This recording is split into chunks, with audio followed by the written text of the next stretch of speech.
All right, take three.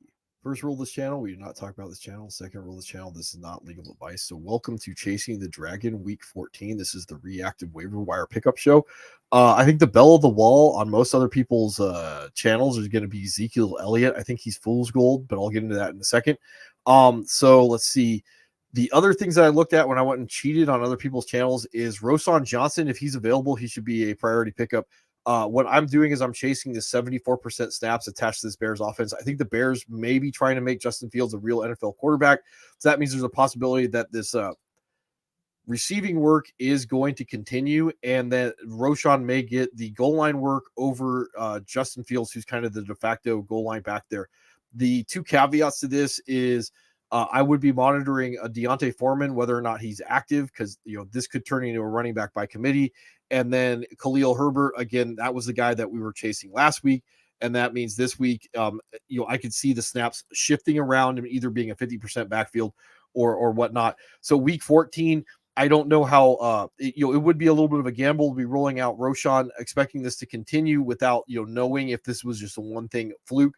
Would not be rolling him out week 15, but week 16 definitely has the opportunity to win me my fantasy semis if this usage can continue. So the other guy I saw that might be available, and he was dropped in my high stakes league, so it wouldn't surprise me. Isaiah Likely, the tight end for the Ravens. I don't think Isaiah Likely is going to be the one-for-one replacement for Mark Andrews, meaning that he's going to be the number one option in this passing attack. What I do think is that because he's a tight end, he again, tight ends don't have the ability to lose me a week in fantasy. They can only win me a week. So I could definitely see that he's going to be the number two option in this passing attack attached to Mark or Lamar Jackson, which means he is a weekly start in that wide receiver or that tight end one range. The last game where he got the start, 73% snaps, 6 targets, 4 receptions, 40 yards, and then he's going to have the ability to score touchdowns based off of that. So he would be a priority if he's available in your league.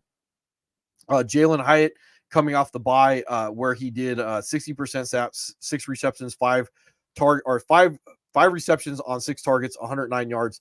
I do think this is going to be a little volatile, but I could definitely see that he's going to do it again, regardless of who the quarterback is going to be for the Giants coming out of the bye. So Green Bay, I could see it happening.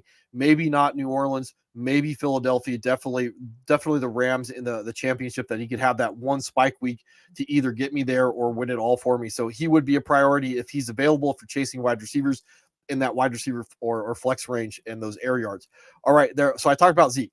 So here's the thing with the Patriots offense. They are the worst scoring offense in the league. So when you go out and you get Zeke, and I will probably be putting in a block on him, but I'm not going to be upset if I don't get him. You're not chasing any opportunity to score touchdowns because they're just not going to be there. Like, the team may have one scoring opportunity a week to get into the red zone, and that's going to be it. So if he doesn't score on that one opportunity, you ain't getting it. The other thing that we have to look at with the how bad the Patriots offense is they played the Chargers this last week. They got shut out. The Chargers are the worst overall defense in football. And that's not being hyperbolic. They are bad. I think they're 4th overall in yards per game. Anyway, that's what you're getting when you go out and you chase Zeke. He may be the best receiver, so you may be chasing that receiving floor that he's going to have on a week-to-week basis. He may get a volume of rushing work. He's not going to score points. He's over the age apex. He's got a volume-based RB2. You look at similar to Joe Mixon, but the offense is so much worse that he's not going to have the ability to punch it in like Joe Mixon. That's what you're going to be paying for with Ezekiel Elliott if you want to go chase that. Kenneth Gainwell's another guy I saw out there. That would be based off his week 1 where he did 62% snaps versus DeAndre Swift. I've been saying this for a while. I think the actual handcuff to DeAndre Swift is going to be Rashad Penny. So with Penny out this last week, Kenneth Gainwell did 54% snaps, 6 for 5 for 42 in the passing game, and another 2 for 5. I think that he will remain in that 30% snaps that he was doing with Swift Swift being the lead back. I think Penny will slot over and get a majority of that work that DeAndre Swift had.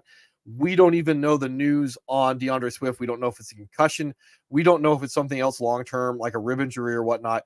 So, again, to find out with Rashad Penny, it's going to cost me relatively nothing. And I might have to hold him a week against Dallas to find out anyway, unless I'm so desperate that I would be throwing out a guy that is, again, if we're doing apples to apples versus Zeke, Rashad Penny is going to have more opportunities to score, but the de facto goal line back in the Philadelphia is going to be Jalen Hurts. So overall, what I'd be buying with Rashad Penny is probably limited rushing or receiving work and 10 to 12, 15 carries a game. He might actually be a better rusher that talent-wise than DeAndre Swift. That ankle injury that he sustained last year, he may not have the athletic ability, but that's what I would be buying with Rashad Penny. It's going to cost me a lot less than Ezekiel Elliott or Kenneth Gainwell. We'll find out. All right. With the Brian Robinson injury, looks like a hamstring. They are going into the bye. That's the first caveat behind this. Antonio Gibson has been working in that 40 to 60% range. That's kind of game script dependent. He's primarily the receiving back, has been getting some rushing work. So in the Miami game with B-Rob out, he did 56% snaps, 10 for 35 in the rushing game, another 5 for 4 for 37, and did fumble. And he does have a little bit of fumbling problem. The issue behind this is I do think that, like, if there's Brian Robinson is to miss a game or a significant time coming out of the bye, Chris Rodriguez is going to take over the most of the Brian Robinson work. So that's that 40 to 60% range is going to be really non-predictive, and he probably is going to be the goal line back. So that's where I could kind of see it shaking out to be. He may not be a one-to-one replacement for Brian Robinson, who was going into the week as like PPR running back 5, but I do think that he would be up there. And again, if it costs me to find out what's going to go on with Antonio Gibson, and it doesn't cost me anything to find out what's going to go on with Chris Rodriguez, especially because we don't know what's going to happen with the hamstring of Brian Robinson, that's where my money would be going in this case. DJ Dallas with the Seattle Seahawks, not interested. He did 41% snaps with Charbonnet going out with a knee. Again, but he only had 3 opportunities. 2 were just targets, didn't cash them into anything, 1 carry. And that was with primarily most of the fourth quarter. That was in a neutral game script overall with the Cowboys. So the guy that I would be more interested in this case is Kenny McIntosh, the rookie out of Georgia. And this is with all the caveats and the asterisks that are going to go on. We don't know in 10 days if Zach Charbonnet is going to be able to play. We don't know in 10 days if Kenneth Walker is going to be able to play.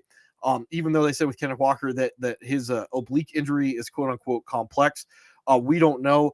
I'm less interested in DJ Dallas than I am the possibility that Kenny McIntosh comes over and gets a majority of the work. He spent most of the year on IR. He's just been activated, hasn't seen any work yet. That would be the guy I'd be a little bit more interested in going forward, depending on, again, how the backfield shakes out. It's probably going to cost me to find out what's going to go on with DJ Dallas. It's probably not going to cost me to find out that I'm wrong with Kenny McIntosh. Tajay Spears, priority handcuff. This is the guy that will win leagues if he ever gets the opportunity. You see in the last game where Derrick Henry went out, 67% snaps, 16 carries, 75 yards, and that's to go along with 6 targets, 4 receptions, 13 yards. Where he's going to win your league is this offense will change if Derrick Henry goes out. They will throw more. Receiving work is worth more than rushing work. He will win a league if that goes on. But the problem is right now, and I have this pulled up over here, is Derrick Henry is not reportedly in the concussion protocol. He's not even slotted to miss this week. So again, Tajay Spears should have already been cuffed. If he's not cuffed, be advised that you may not be getting anything by chasing this guy in the first place. But again, he could win a league. Who knows? Chase Brown, I have him up tonight. I really don't know about the breakdown of the numbers at this point, but against Jacksonville tonight, he did do 8 carries for 60 yards. This is somebody that we were tracking a little bit of his ability to potentially cut into the Joe Mixon role going ahead.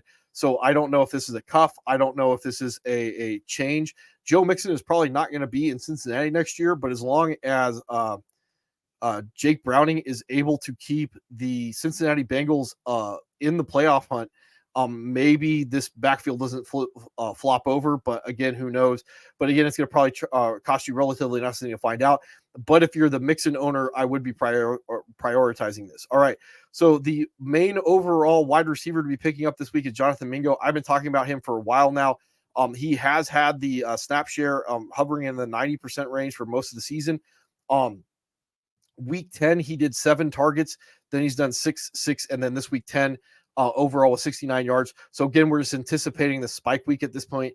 It may not be next week. We might have to be a little bit patient about it, but it's going to happen. And if it happens during the right week, he's going to win a league. Elijah Moore, if Fantasy Pros is not wrong, he had 250 air yards. So with Amari Cooper going out with a concussion, and then he also had ribs, 73% snaps, 12 targets, 4 receptions, 83 yards. Again, chasing the production or the opportunity and the theoretical outcome of those air yards converting on a certain case if Amari Cooper's out. The guy that I'm a little bit more interested again from a price standpoint is Cedric Tillman, the 3rd round pick. So the Browns already traded Donovan Peoples-Jones, and then we saw this uptick in overall opportunity. 74% snaps in week 9, and it only has been going up since there. So he did do 5 targets for 4 receptions, 55 yards against Denver. This last week against the Rams, he did have 6 targets. So again, we're anticipating that spike week, and going into the playoffs, being able to anticipate a spike week is the possibility to win leagues. So that's what we're kind of looking at there. Noah Brown, vacated targets from Tank Dell. Unfortunately, vacated targets do tend to go to running backs, but that's not how the Texans have been using it.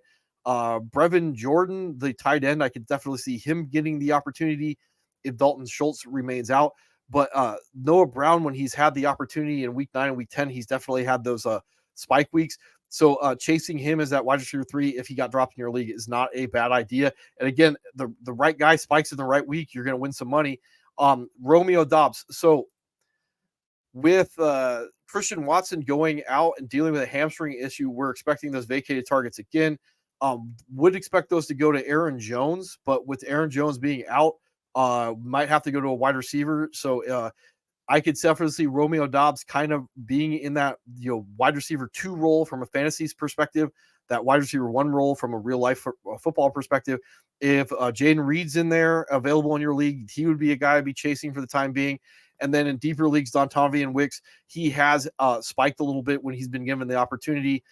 Week 11 against the Chargers, 5 receptions, or 5 targets, 3 receptions, 91 yards, and then he did 39% snaps, 4 receptions, 3 receptions, or excuse me, 4 targets, 3 receptions, 43 yards. With the Christian Watson dealing with a hamstring injury. The main winner behind all this is Tucker Kraft. Again, opportunity is the king of fantasy football. Since Luke Musgrave went out, 96% snaps, 95% snaps.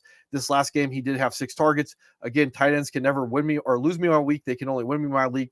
And then from a quarterback perspective, Jameis Winston, probably one of the biggest boom bust quarterbacks there is available, can do 4 touchdown passes and 4 interceptions in the same game. Jake Browning is another guy, especially after what he did tonight against Jacksonville. 32, 37, 354, 1 touchdown, and then another rushing touchdown. Does have favorable matchups against the Colts and Minnesota. And then to finish all this off, Gardner Minshew, he's back on the table as a streamer against Cincinnati this week, week 14. If you're into that type of thing, and I think I've talked about all this stuff. So the other thing to talk about with the schedule, who I'd be picking up as a streamer this week, Green Bay against the Giants if they're available in my league. Miami against the Titans, I would be definitely looking at that. Philadelphia against Dallas. Dallas is a good play. They should already be picked up. The Chargers and Denver. Denver against the Chargers. Chargers have been very unpredictable. The Chiefs against Buffalo, if someone drops them, because Josh Allen is a turnover machine. Buffalo against Kansas City because Mahomes has been underperforming. This game right here, Minnesota against the Raiders. Both of these are streamable. Minnesota because they're going up against a rookie quarterback, and the Raiders because either Josh Dobbs is a turnover machine, Nick Mullins is kind of a turnover machine, and Jaron Hall, the rookie, might get the start. We don't know who's going to start this week for the Vikings. Houston, if they're available to go up against the Jets, that would be a priority, and the Saints, if they're available to go up against the Panthers. Jacksonville is a streamer against Cleveland. We don't know who the quarterback's going to be. It probably doesn't matter at this point. And maybe not interested in the Colts and the Bengals because they're both going to be non-predictive at this point. And you can stream either the Falcons or the Buccaneers against each other. But besides that, I wouldn't be streaming any of those. And then Pittsburgh against the Patriots, if they're available. They shouldn't be available, but if they were, I would be picking them up. So anyway, that's what I got for Chasing the Dragon. And I'll see you guys tomorrow on after waivers.